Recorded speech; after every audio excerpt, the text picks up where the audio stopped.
Bonjour à toutes et à tous, cette semaine encore on se trouve avec un nouveau tuto, toujours sur le thème Crafty Girls de la collection Simple Story. Je vais utiliser des feuilles du carnet dont je vous parle à chaque fois et je les ai présélectionnées. Voici les 3 feuilles que je vais utiliser, donc qui se ressemblent un petit peu. Là on va faire un tuto en fait 2 en 1, on va faire une page recto verso où d'un côté ce sera un range document et de l'autre côté ce sera une enveloppe pour mettre des stickers, des die cuts, enfin vous allez voir ça tout de suite. Donc je vais utiliser ces 3 feuilles, donc je vous montre le dos. Donc il n'y a que lui qu'on verra un petit peu, le reste on verra quasiment rien. Voici. Je vais également utiliser donc ça, une page de mon planner et bien pour avoir les dimensions comme à chaque fois. Pour prendre les marques vous aurez donc besoin d'un crayon à papier, d'une règle. On va comme toujours utiliser des ciseaux pour découper. On va également utiliser un cutter, une lame, ce que vous voulez, un scalpel, de tout marche du moment que c'est pointu. Je vais utiliser, mais alors ça c'est complètement facultatif, quelque chose en fait pour faire les coins arrondis, mais ça vraiment si vous l'avez pas, ben peu importe, vous pouvez le faire au ciseau, vous pouvez ne pas le faire, vous verrez. Ça n'a pas d'importance. Un petit bouton, donc là c'est un que j'avais fait moi-même en fait en pâte Fimo, mais un bouton normal et évidemment ça fonctionne très bien aussi. Du double face, vous savez qu'on utilise très souvent du double face dans les tutos. Et une corde, alors moi j'ai pris une corde élastique, c'est mieux, mais si vous avez, enfin c'est du fil, hein, je vous dis une corde. Mais si vous avez quelque chose de pas élastique ça peut marcher aussi. Mais voilà, prenez l'élastique, si vous en avez l'occasion, ce sera quand même mieux. Bref, on commence par le côté range document, c'est le plus simple. On se retrouve tout de suite. Donc vous allez venir prendre la page que bien, vous voulez utiliser et mettre une de vos pages de planner par-dessus. Donc comme à chaque fois, là il y a un peu de marge, mais c'est pas trop gênant, enfin selon moi ça gêne pas. Après comme d'habitude vous pouvez mettre du washi. Mais là comme c'est vraiment une page spéciale pour le rangement, je trouve que c'est pas gênant qu'elle fasse pas la même taille que les autres en fait. Même limite on la repère mieux comme ça. Donc je vais venir juste couper, vous pouvez tracer le contour et couper, mais voilà, moi je fais ça juste comme ça. J'ai oublié de vous préciser, mais comme toujours il faut une perforatrice. Donc là on va mettre ça à peu près au milieu. Hop. Voilà. On a notre base, donc là je superpose en fait, parce que ça va venir en fait faire un porte-document comme ça à peu près. Donc je superpose celle de dessus pour voir en fait comment je vais venir couper. Donc comme ça me paraît pas trop mal. Donc voilà comme je veux que ce soit. Après vous allez voir en fait on va plier la page, donc on va laisser de la marge. Donc on va couper plus grand. Hop. Comme ceci, je sais pas si c'est très clair mais vous allez comprendre de toute façon avec la suite. Bon, vous voyez c'est pas très droit mais vous pouvez repasser avec la règle évidemment. Et on vient couper. Donc voilà, j'ai fait mon découpage, voilà ce à quoi ça ressemble. Et donc vous voyez que là on est vraiment sur les bords et on va venir replier en fait. Alors si vous avez les tapis en fait entre guillemets adéquats, tant mieux, moi je ne l'ai pas donc je viens juste mettre ma règle et plier. Comme le papier n'est pas trop épais ça rend plutôt bien. J'essayais avec du papier très épais quand j'ai fait le test et honnêtement c'était pas facile à plier, ça l'abîmait. Mais là l'épaisseur convient tout à fait. Je vais venir couper en fait la jointure des angles et sur les bords que j'ai pliés, je vais venir en fait mettre l'adhésif double face. Alors, évidemment ça dépasse parce que moi il est trop grand hein, mais on va venir recouper par la suite. Donc vous faites ça sur les 2 bords et on se retrouve sur ce bord et donc sur celui-ci également et on se retrouve juste après. Donc voilà ce que ça me donne, vous voyez j'ai recouvert mes 2 bords, j'ai coupé ce qui dépassait et vous n'avez plus qu'à venir en fait enlever tout simplement la couche qui protège si comme moi vous utilisez ce genre d'adhésif. Et là le moment un peu compliqué ça va être de venir le placer correctement et pas devoir le replacer. Alors c'est possible hein, mais ça abîme tout ça donc il faut mieux éviter si possible. Donc ça va permettre de venir ranger des stickers par exemple ou autre chose. En général c'est un peu plus court, là c'est vrai que je me suis un petit peu emballée mais vous pouvez recouper ou faire plus petit évidemment. Vous avez vu la technique. Bref, on va pas s'arrêter là, au dos on va faire une enveloppe pour les choses qui pourraient bien fuir. Les choses qui pourraient tomber, voilà, des die cuts ou d'autres petites choses. Ça va être un petit peu plus compliqué, on se retrouve tout de suite. Alors j'ai utilisé une nouvelle feuille, celle-ci on va pas venir la découper même si elle est plus longue parce qu'en fait on va venir la plier. On va faire notre enveloppe avec ça mais on ne va pas la plier comme ceci, vous allez voir. On va venir directement la coller comme on a fait tout à l'heure en repliant les bords. Et on va couper le haut en fait, le replier et venir l'accrocher juste en dessous pour pouvoir le fermer. C'est pas très clair, mais comme d'habitude vous allez mieux comprendre quand on va faire ça. Donc comme tout à l'heure on vient avec notre règle ou avec le tapis spécial si vous avez, et bien plier les bords. Donc là je fais jusqu'en haut, même si je vais couper le haut c'est pas grave, hein, ça me donne des repères et au moins ce sera fait.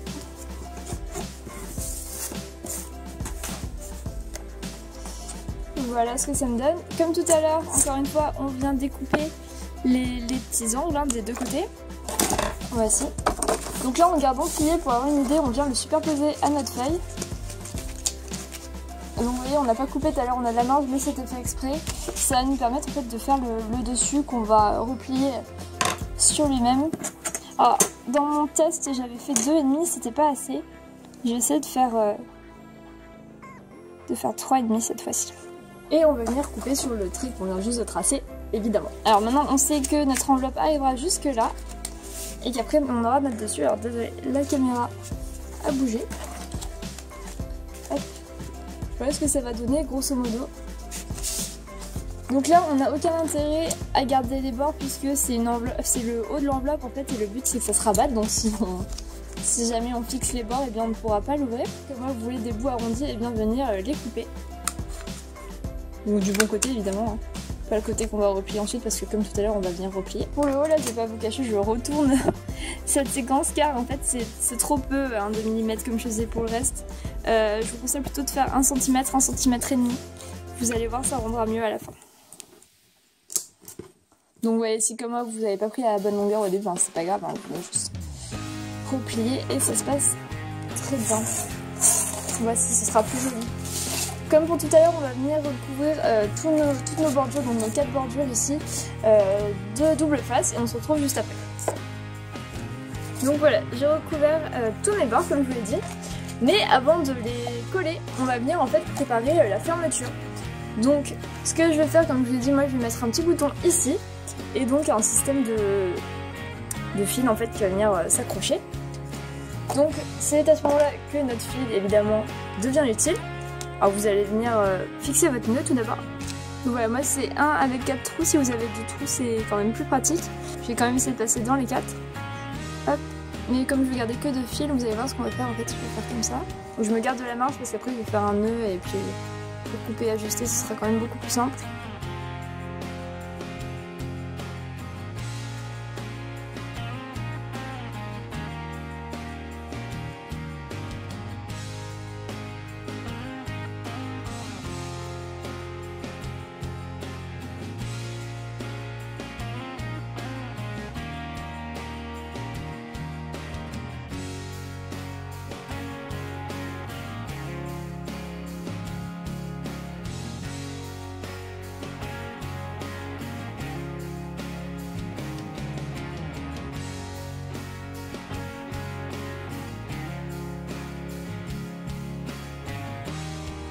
Voilà, comme ça ils seront quand même à l'opposé et ce sera beaucoup plus facile. Donc là je vais venir couper à présent, je laisse énormément de marge, ça sert vraiment à rien de laisser autant, mais au moins ce sera facile pour moi de faire le nœud. N'hésitez pas à faire plus court. Alors, en fait ce que je vais faire là ça va être de chercher le milieu pour que ce soit aligné en fait. Donc je fais ça à l'aide d'un scalpel, vous pouvez évidemment utiliser autre chose, c'est pas le plus pratique mais c'est ce que j'avais sous la main. Et je pense que la plupart d'entre vous auront aussi ce genre d'outil.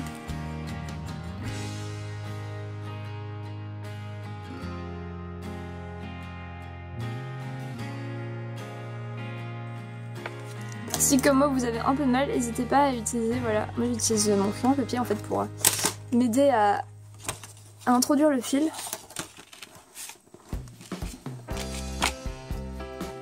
On fait pareil dans le trou.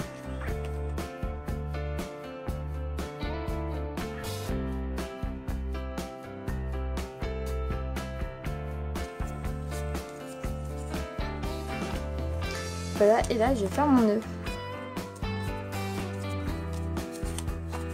Alors pour le bouton, c'est pas forcément utile de mettre du fil élastique, ce sera plus pour studio, mais en fait comme j'ai envie que tout soit de la même couleur, j'ai décidé d'utiliser du fil élastique pour tout. Donc là je vérifie que ça tienne bien, écoutez, ça a l'air d'être le cas, donc je vais pouvoir venir couper cette fois-ci. En laissant un petit peu de marge toujours, voilà, dans la plus grande des paranoïas, au cas où le nœud se défasse ou qu'il y ait un autre souci. Donc là je suis venue percer et j'ai J'ai introduit déjà un fil, en fait j'avais mis, mon téléphone était retombé et je l'avais remis à l'envers.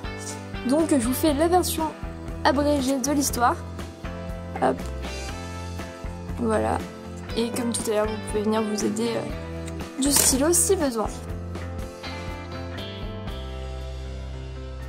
Alors là, je vais laisser comme ça et en fait, je vais venir voir avec l'élastique. Il faut que ce soit quand même un peu tendu. Donc je pense que cette longueur, c'est pas trop mal. Donc là, on va venir faire un nœud. Alors c'est pas facile de garder la bonne longueur, là j'ai pas réussi.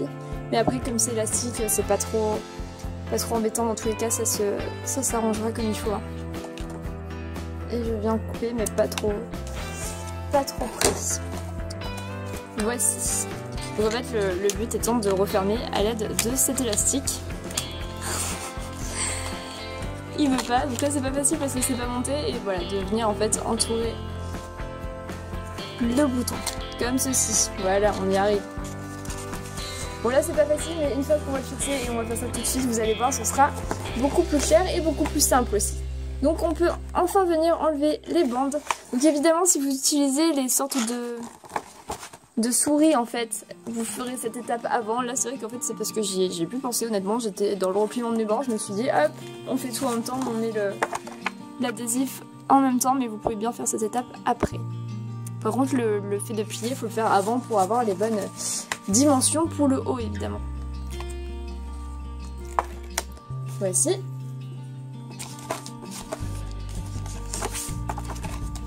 Donc là moi à chaque fois je préplie en fait pour que voilà, ça se mette comme il faut ici. Donc là vous voyez, on retrouve les fils de tout à l'heure, hein, c'est normal. De toute façon ils sont tout fins, ça va pas gêner. Et on essaie d'aligner ça à peu près au milieu. Et là le haut, en fait le but ça va être de vraiment venir toucher en fait l'enveloppe pour faire comme si on l'avait plié en fait et qu'on l'avait pas remis à l'ordre. Donc là vous voyez que je suis un peu trop, je dépasse un peu trop. Hop. Et voilà. Et donc là c'est beaucoup plus simple. Et voyez, donc là j'ai mis un petit peu trop de long pour le fil, hein, mais bon comme j'ai laissé de la marge, je peux venir recouper si j'ai envie, mais honnêtement ça ferme, c'est le but. Je pense pas que les die cuts vont réussir à tomber avec ça. Donc pour moi le contrat est plutôt rempli. Je m'aperçois juste que mon bouton est pas extrêmement centré. Et écoutez, j'espère que ce petit tuto de la page en fait, qui est finalement double fonction, vous aura plu. Donc ici pour les stickers et ici pour les die cuts. Hop. Après c'est une proposition, vous pouvez bien mettre ce que vous voulez évidemment. Comme d'habitude, la collection Crafty Girls vous attend sur la boutique. N'hésitez pas à montrer vos réalisations si vous les créez avec le hashtag la demoiselle de papier sur tous les réseaux sociaux. Et je vous dis à la prochaine sur la boutique.